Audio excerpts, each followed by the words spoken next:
Hello, നിങ്ങളെ ഞങ്ങളുടെ credit കാർഡിന് തിരഞ്ഞെടുത്തിരിക്കുന്നു. നിങ്ങൾക്ക് ഞങ്ങളുടെ ക്രെഡിറ്റ് കാർഡിന് അർഹതയുണ്ട്. ഒരു ഫോൺ കോൾ നിങ്ങൾക്ക് ലഭിക്കുകയാണ്.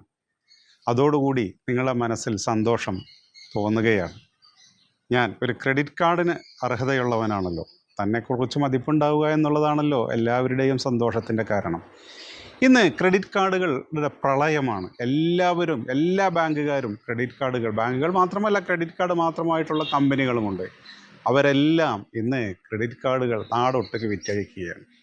എന്താണ് ഇങ്ങനെ ക്രെഡിറ്റ് കാർഡുകൾ വിറ്റഴിക്കുന്നതിനുള്ള കാരണം? എന്താണ് ഒരു ഉപഭോക്താവിനെ ഇതിൽ വീഴ്ത്തുന്നതിനുള്ള മനഃശാസ്ത്രം എന്ന് പരിശോധിക്കുകയാണ് ഇവിടെ. ഒരു ക്രെഡിറ്റ് കാർഡുമായി ബന്ധപ്പെട്ട് 3 പേരുണ്ടാവും. ഒന്ന്, ക്രെഡിറ്റ് കാർഡ് നൽകുന്ന ബാങ്കുകൾ അഥവാ ക്രെഡിറ്റ് കാർഡ് ദാതാക്കളായ കമ്പനികൾ. 2, ബിസിനസ്സുകാർ. 3, ഉപഭോക്താവ്. ഇതിൽ ആർക്കൊക്കെയാണ് ഇത് ഗുണകരം, ആർക്കൊക്കെയാണ് ഇത് ദോഷകരം എന്ന് പരിശോധിക്കുകയാണ് ഇവിടെ. നമുക്കൊരു സാധനം വാങ്ങാൻ പലിശയില്ലാതെ മുൻകൂറായി പണം നൽകാൻ മാത്രം ഔദാര്യവന്മാരാണോ ബാങ്കുകാർ? അവർ പറയും 45 ദിവസത്തിനുള്ളിൽ തിരിച്ചടച്ചാൽ നിങ്ങൾക്ക് പലിശയില്ല, മറ്റു യാതൊരു ബാധ്യതയുമില്ല എന്നൊക്കെ പറയുമ്പോൾ നമ്മുടെ മനസ്സിൽ ലഡുപൊട്ടും. അങ്ങനെയാണെങ്കിൽ നമുക്കെന്താണ് നഷ്ടം? ആരൊക്കെയാണ് ഇതിൻ്റെ ഗുണഭോക്താക്കൾ, ആർക്കൊക്കെയാണ് ഇതിൻ്റെ ദോഷം എന്ന് പരിശോധിക്കുക. ആദ്യം ബാങ്കുകാർ. നമുക്ക് ക്രെഡിറ്റ് കാർഡ് തരുന്ന ബാങ്കുകാർ ഒരു നിശ്ചിത സമയത്തിനകം ഇത് തിരിച്ചടച്ചാൽ പലിശയില്ല എന്ന് പറയുമ്പോൾ തന്നെ ആ നിശ്ചിത സമയം കഴിഞ്ഞാലുള്ളതിൻ്റെ പലിശ നിരക്കിനെ കുറിച്ച് നിങ്ങൾ ആലോചിച്ചിട്ടുണ്ടോ? 35% ഇതിൻ്റെ പലിശ നിരക്ക്. അപ്പോൾ 100% ആളുകളും കൃത്യസമയത്ത് തിരിച്ചടക്കാൻ കഴിയാതെ വരും. ഒരു ചെറിയ ശതമാനം ആളുകൾക്കെങ്കിലും യഥാർത്ഥ സമയത്ത് തിരിച്ചടക്കാൻ കഴിയാതെ വരും. അവരിൽ നിന്ന് ഭീമമായ തുക പലിശ ലഭിക്കും. പലിശയിൽ മാത്രം ഒതുങ്ങുന്നില്ല. ഇങ്ങനെ വീഴ്ച വരുത്തുന്നവർക്ക് ലേറ്റ് പേയ്മെൻറ്റ് ഫീ അഥവാ പ്രോസസ്സിംഗ് ചാർജ് എന്നും പറഞ്ഞ് മറ്റൊരു സംഖ്യ കൂടി ബാങ്കുകാർ വസൂലാക്കും. ബാങ്കുകാരുടെ അടുത്ത വരുമാനം എന്താണെന്നറിയോ? നിങ്ങളൊരു കച്ചവടക്കാരൻ്റെ കയ്യിൽ പോയി ക്രെഡിറ്റ് കാർഡ് മുഖാന്തരം ഒരു ഉൽപ്പന്നം വാങ്ങുമ്പോൾ അതിൽ നിന്ന് 1 മുതൽ 3% വരെ, ആ വിൽപ്പന തുകയുടെ 1 മുതൽ 3% വരെ തുക ഇങ്ങനെ ഈ ബാങ്കുകാർ ഈടാക്കും. ഇത് നൽകുക വഴി ബിസിനസ്സുകാർക്ക് എന്താണ് ഇതിൽ ലാഭം? അത് നമുക്ക് പിന്നീട് പറയാം. മൂന്നാമത്തെ ഒരു കാര്യമാണ്, ചില ക്രെഡിറ്റ് കാർഡുകൾക്ക്, ചില പ്രീമിയം കാർഡുകൾക്ക് ഇവർ ആനുവൽ ചാർജ് ഏർപ്പെടുത്തും, ആനുവൽ ഫീസ് ഏർപ്പെടുത്തും. എന്നിട്ട് പറയും ഇതിന് പകരമായി നിങ്ങൾക്ക് റിവാർഡ് പോയിൻറ്റ്സ് കിട്ടും, അതേപോലെ തന്നെ നിങ്ങൾക്ക് എയർപോർട്ട് ലോഞ്ചിലേക്കുള്ള ആക്സസ് കിട്ടും എന്നൊക്കെ പറയും. നോക്കൂ, എയർപോർട്ട് ലോഞ്ച് എന്ന് പറയുന്നത് എയർപോർട്ടിനകത്താണ്, പുറത്തല്ല. എയർപോർട്ടിൽ വരുന്ന 1000 യാത്രക്കാരിൽ ഒരു വളരെ ചെറിയ ശതമാനം ആളുകൾക്ക് മാത്രമേ ലോഞ്ച് ഉപയോഗിക്കാൻ കഴിയൂ. ഒരു വിമാനം ഇറങ്ങി അടുത്ത വിമാനത്തിന് കാത്തു നിൽക്കുന്നതിൻ്റെ ഇടയിൽ ചുരുങ്ങിയത് 5 മണിക്കൂറെങ്കിലും സമയമുണ്ടെങ്കിൽ മാത്രമേ നമുക്ക് ലോഞ്ച് എടുത്ത് അവിടെ പോകാനുള്ള സമയം കിട്ടൂ. സെക്യൂരിറ്റി ചെക്ക് മുതലായ സംഗതികൾക്ക് സമയം വേണം.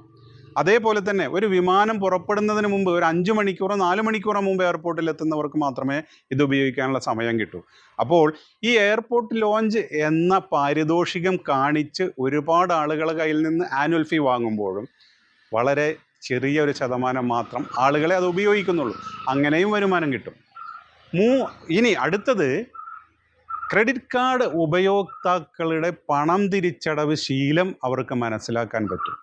കൃത്യമായി പണമടക്കുന്നുണ്ടോ, അതേപോലെ തന്നെ കൃത്യമായി ഇദ്ദേഹത്തിൻ്റെ കയ്യിൽ ബാങ്ക് ബാലൻസ് ഉണ്ടോ എന്നൊക്കെ അറിയാൻ പറ്റും. ഇങ്ങനെ അറിയുക വഴി ബാങ്കിൻ്റെ മറ്റ് ഉൽപ്പന്നങ്ങളായ FD, അതേപോലെ തന്നെ ഇൻഷുറൻസ് ഒക്കെ ഇവരെ കൊണ്ട് പിടിപ്പിക്കാൻ കഴിയും. അതേപോലെ തന്നെ ലോണ് നൽകണമെങ്കിൽ ഇവർക്ക് കുറഞ്ഞ പലിശയിൽ ലോൺ ഓഫർ ചെയ്ത് ഒരു കൂട്ടം ആളുകളുടെ ഇതുപോലെയുള്ള സ്വഭാവം പഠിക്കാൻ ഏറ്റവും നല്ല ഉപകരണമായും ബാങ്കുകാർ ക്രെഡിറ്റ് കാർഡിനെ ഉപയോഗിക്കുന്നുണ്ട്. ഏറ്റവും അവസാനം ഒരു ഡാറ്റ കളക്ഷൻ ഇവർക്ക് കിട്ടുന്നു. ആളുകൾ എന്തൊക്കെ വാങ്ങുന്നു, ഏതൊക്കെ തരം ഉൽപ്പന്നങ്ങൾ വാങ്ങുന്നു എന്ന ഡാറ്റ മനസ്സിലാക്കി ആധുനിക കാലഘട്ടത്തിലെ സോഷ്യൽ മീഡിയകളിലൂടെയൊക്കെയുള്ള ടാർഗറ്റ് മാർക്കറ്റിങ്ങിന് വേണ്ടി ഈ ഡാറ്റ ഉപയോഗിക്കുന്ന ബാങ്കുകാരുമുണ്ട്. ഇതൊക്കെയാണ് ബാങ്കുകാർക്ക് ഇതിൽ നിന്ന് കിട്ടുന്ന ലാഭങ്ങൾ. ഇനി ബിസിനസ്സുകാർക്കോ, ഒരു സാധനം ഉൽപ്പാദിപ്പിക്കുന്ന ഉൽപ്പാദകർക്ക് എന്തൊക്കെയാണ് കിട്ടുന്നത്? ഒന്ന്, അവരുടെ കസ്റ്റമർ ബേസ് വർദ്ധിക്കും. ആളുകൾക്ക് കടം തരാം എന്ന് പറയുമ്പോൾ, പലിശയില്ലാതെ കടം തരാം, നിങ്ങൾ വാങ്ങിക്കോളൂ, ഡിസ്കൗണ്ട് ഉണ്ട് എന്നൊക്കെ പറയുമ്പോൾ ചില ആളുകൾക്കെങ്കിലും സാധനങ്ങൾ വാങ്ങാനുള്ള ഒരു ഉന്മേഷം കൂടും, ഒരു ഉത്സാഹം കൂടും. ഇതിൻ്റെ പേരാണ് ഫാൾസ് പവർ ഫോർ പർച്ചേസ്. നിങ്ങൾ കയ്യിൽ പണമുണ്ടെങ്കിൽ, നിങ്ങളുടെ കയ്യിൽ 25,000 രൂപയുണ്ടെങ്കിൽ നിങ്ങളൊരു മൊബൈൽ ഫോൺ വാങ്ങാൻ ചെല്ലുമ്പോൾ ഒരു പക്ഷേ ഒരു 20,000-ൻ്റെ മൊബൈൽ ഫോൺ നിങ്ങൾ വാങ്ങും, മാക്സിമം 25. എന്നാൽ നിങ്ങൾക്ക് കടം തരാൻ ആളുണ്ട്, പലിശയില്ല എന്നൊക്കെ തോന്നുമ്പോൾ നിങ്ങൾക്കൊരു പക്ഷേ ഒരു 50,000 രൂപയുടെ ഫോൺ വാങ്ങാമല്ലോ, പിന്നീട് തിരിച്ചടച്ചാൽ മതിയല്ലോ എന്ന് തോന്നും. യഥാർത്ഥത്തിൽ നിങ്ങൾക്കത് പർച്ചേസ് ചെയ്യാനുള്ള പവറില്ല. പക്ഷേ ഇങ്ങനൊരു കടം ഓഫർ ചെയ്യുക വഴി നിങ്ങൾക്കൊരു ഫാൾസ് പർച്ചേസിങ് പവർ കൂടുന്നു. ഇങ്ങനെ വാങ്ങുമ്പോൾ ഈ കമ്പനിക്കാരുടെ, ഈ ഉൽപ്പാദകരുടെ, ഈ ബിസിനസ് ആളുകളുടെ കസ്റ്റമർ ബേസ് വർദ്ധിക്കുന്നു. ഇതോടൊപ്പം അവർ ഒരു ഡിസ്കൗണ്ട് ഓഫർ ചെയ്യുന്നു. ഒരു മൊബൈൽ ഫോണിൽ 5,000 രൂപ കുറവുണ്ട്, ക്രെഡിറ്റ് കാർഡ് മുഖാന്തരം വാങ്ങുമ്പോൾ 5,000 രൂപയുടെ കുറവുണ്ട് എന്നൊക്കെ പറയുമ്പോൾ ലാഭം കുറഞ്ഞാലും ബിസിനസ്സിൻ്റെ വോള്യം കൂടുന്നു. അങ്ങനെ കുറഞ്ഞ സമയത്തിൽ അവർക്ക് ഒരുപാട് പണം അവരുടെ കയ്യിൽ തിരിച്ചെത്തുന്നു. ഇതും ഒരു ട്രിക്കാണ് അവർ കളിക്കുന്നത്. അതേപോലെ തന്നെ പ്രോഡക്റ്റ് റീപ്ലേസ്മെൻറ്റ് എന്ന് പറയുന്ന ഒരു സംഗതിയുണ്ട്. എല്ലാവരുടെ കയ്യിലും മൊബൈൽ എത്തി, മൊബൈൽ സാർവത്രികമായി, ഇനി ആരും മൊബൈൽ വാങ്ങില്ലല്ലോ. അപ്പോൾ അവരെന്ത് ചെയ്യും? പുതിയൊരു മോഡൽ മൊബൈൽ ഇറക്കും. എന്നിട്ട് പറയും ന്യൂ ലോഞ്ചിങ് പ്രോഡക്റ്റിന് ഈ ക്രെഡിറ്റ് കാർഡ് ഉപയോഗിക്കുകയാണെങ്കിൽ 5,000 രൂപ മുതൽ 10,000 രൂപ വരെ ഡിസ്കൗണ്ട് ഉണ്ടെന്ന് പറയും. ഇതിനെയാണ് ബിസിനസ്സിൽ പ്രോഡക്റ്റ് റീപ്ലേസ്മെൻ്റ് എന്ന് പറയുക. ഒരാളുടെ കയ്യിൽ ഒരു സാധനം ഉണ്ടായിട്ടും അത് മാറ്റിവെച്ച് അയാളെ കൊണ്ട് ഒരു പുതിയ സാധനം വാങ്ങിപ്പിക്കുന്ന തന്ത്രമാണ്. അതിന് നമ്മളോട് ചോദിക്കുന്നൊരു ചോദ്യം, നിങ്ങളുടെ പ്രോഡക്റ്റ് അപ്ഡേറ്റ് ചെയ്യണ്ടേ എന്നാണ്. അപ്പോൾ നമുക്ക് എന്താ തോന്നുക? നമ്മുടെ കയ്യിലുള്ള ഉൽപ്പന്നം, നമ്മുടെ കയ്യിലുള്ള മൊബൈൽ ഫോൺ പഴഞ്ചനായി പോയി, പുതിയതാക്കണം, അപ്ഡേറ്റ് ചെയ്യണ്ടേ എന്നുള്ളതാണ്. ഈ അപ്ഡേറ്റിനുള്ളൊരു ഓഫറും കൂടി കിട്ടുമ്പോൾ നമ്മൾ തീർച്ചയായും അതിൽ വീണു പോവുകയാണ് ചെയ്യുന്നത്. ഇങ്ങനെ ക്രെഡിറ്റ് കാർഡുകാർക്കും ബിസിനസ്സുകാർക്കും പരസ്പര പൂരകമായ പരസ്യങ്ങൾ കൂടി ലഭിക്കുന്നു.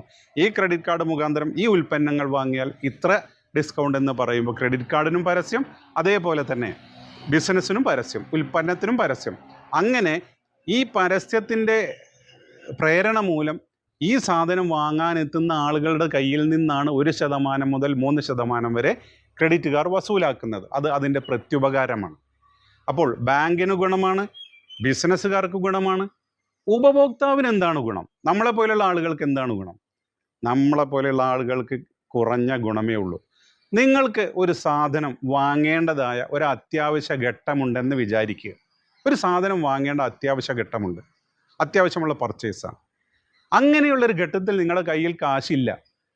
ആ ചിലവ് അത് കണ്ടെത്താൻ, അതിലേക്കുള്ള വരവ് കണ്ടെത്താൻ അടുത്ത മാസം നിങ്ങളുടെ കയ്യിൽ മാർഗമുണ്ടെന്ന് ഉറപ്പാക്കണം.